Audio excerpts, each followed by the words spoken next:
Hi, Matt Buey here with Shane Obata. We're in Toronto at the Middlefield head office.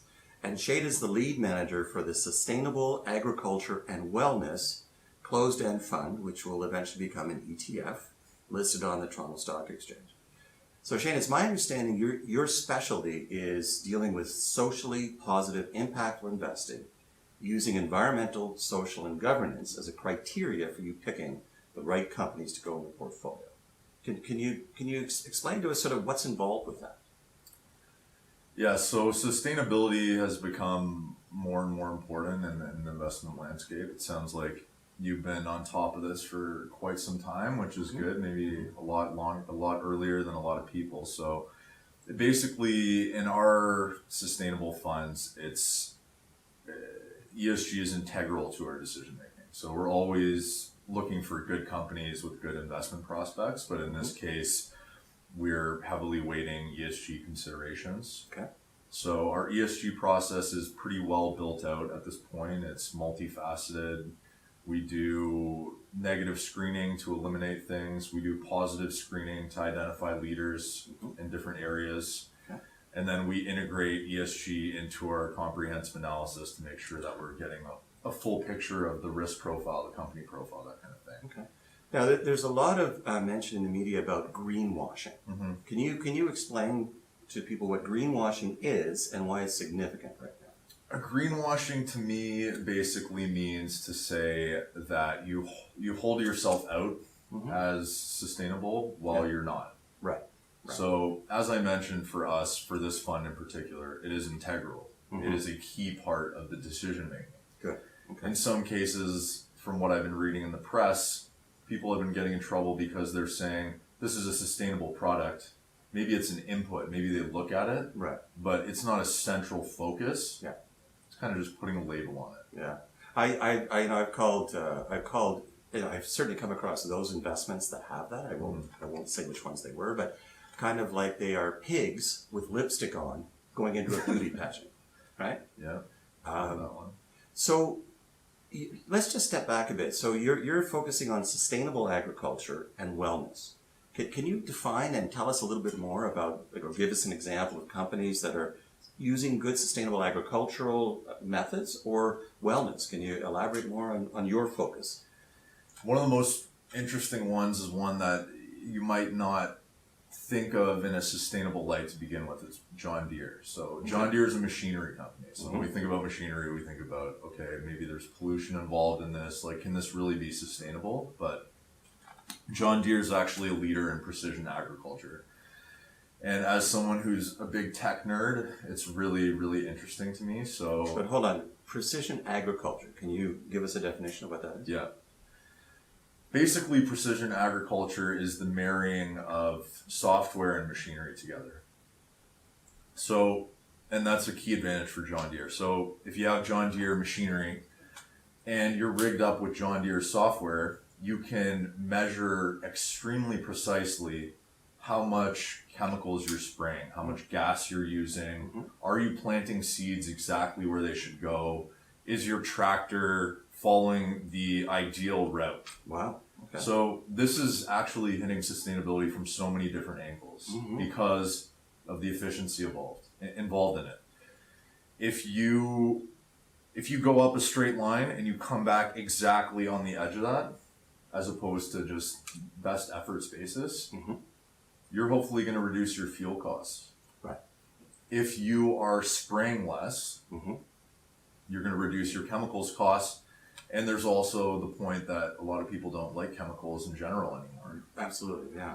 So you're reducing your chemicals costs. Okay.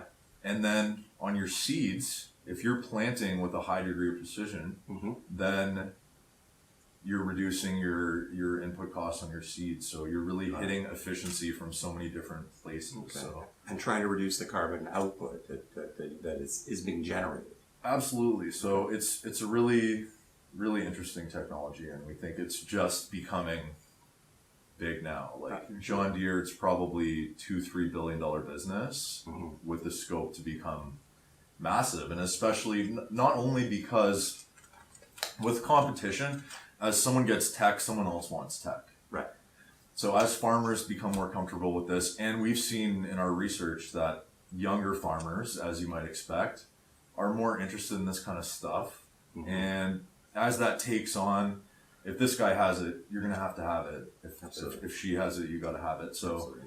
that's an important part of it. And I would imagine the other issue too, with a growing world population, we need to get more efficient in our food production. that plays into another interesting technology that we're looking at called vertical farming. Okay. And this is basically bringing, there's a couple ways this can be done, but the basic idea is there's one company that we actually look at that builds their machines in the size of a shipping container. What's the name of the company? It's called Cubic Farms. Cubic Farms, okay. Yeah, and it's a Canadian company, actually. Nice. Good. Interesting technology. So basically, the idea here is to reduce the distance and the inefficiencies associated with gathering different produce and whatnot from a faraway market. Mm-hmm.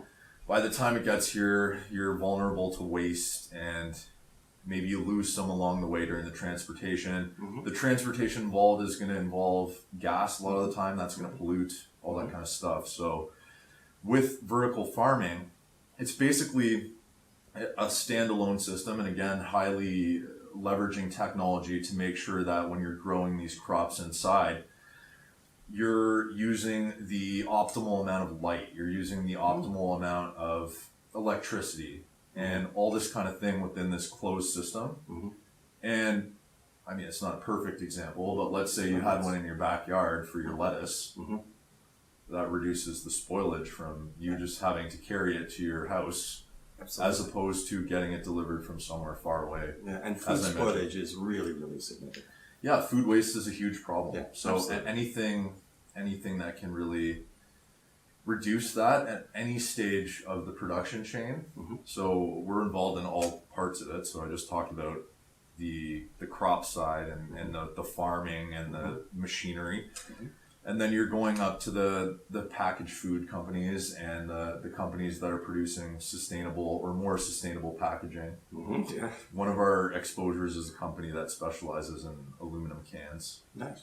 Okay. So clearly there's a trend in the world where people are trying to get away from plastic. Plastic Absolutely. is a huge problem Yeah, it is a huge for pollution. Yeah, absolutely. So that's another interesting thing. So anyways, the point of this fund is really to address the entire chain of sustainable Nice. agriculture from the field to the Okay. table. So, Shane, how about wellness? Because that's another part of the portfolio. So, can you define a bit of what wellness is and what companies you're interested in?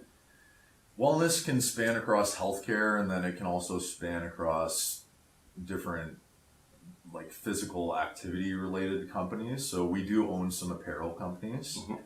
And that's been a contentious industry in the past, but we think that it's getting much better in terms of the ESG disclosures. That's something that we look at. Right.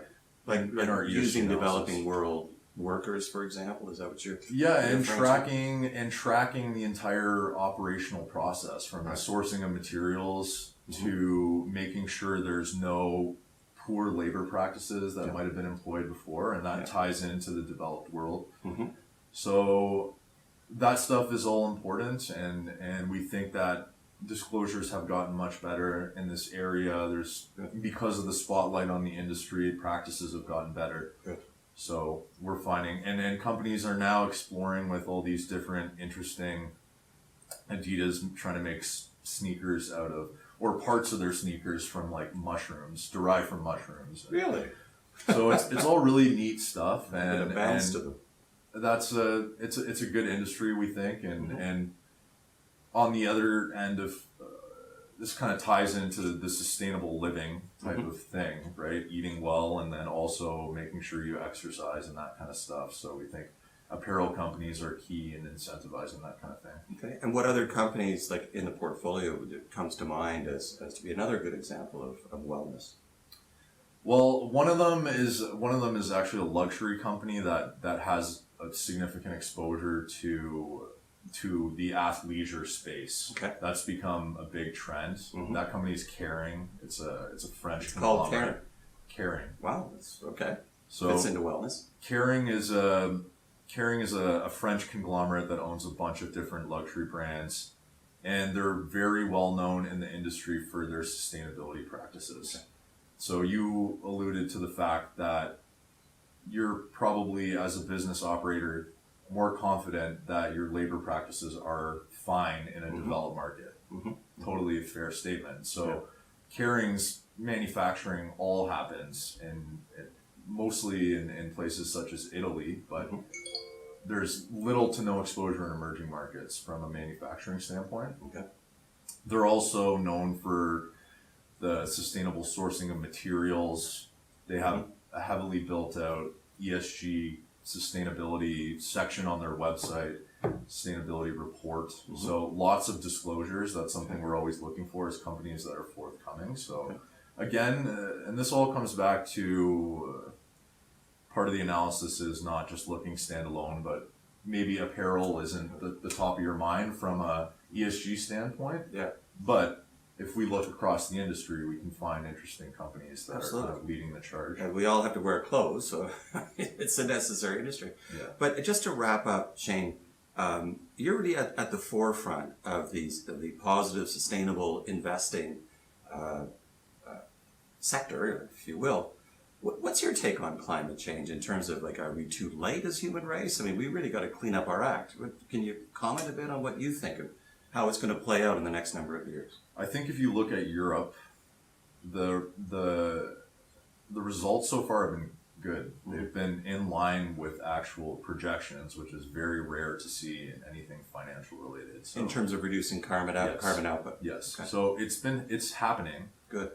And I think the key point here is that we need cooperation across countries and regions and industries, because usually when we think about emissions, the first thing that comes to mind is energy and the shift away from fossil fuels and towards renewable energy. And that's very important, but there's all kinds of different areas to tackle. Like, for example, going back to agriculture, when you think about all the different parts of the food production chain, is responsible for a significant portion of global emissions. Buildings. Yeah, it's something like in the double-digit percentage. Yeah, I don't know the exact percentage, but it's up there, isn't it? It's in the double digits. In the double digits. Definitely. That's significant. It is. And then there's other things like building efficiency. So having proper, this is an area that we're looking at, building efficiency, having proper insulation, having proper lighting, all this stuff that's meant to maximize efficiency, having proper materials, all this kind of stuff. So the point is that we need to address this from many different angles, and only then will it come together. But we're pretty optimistic in the sense that we are seeing meaningful results. We're seeing support for this from governments regardless of their political leanings. Right.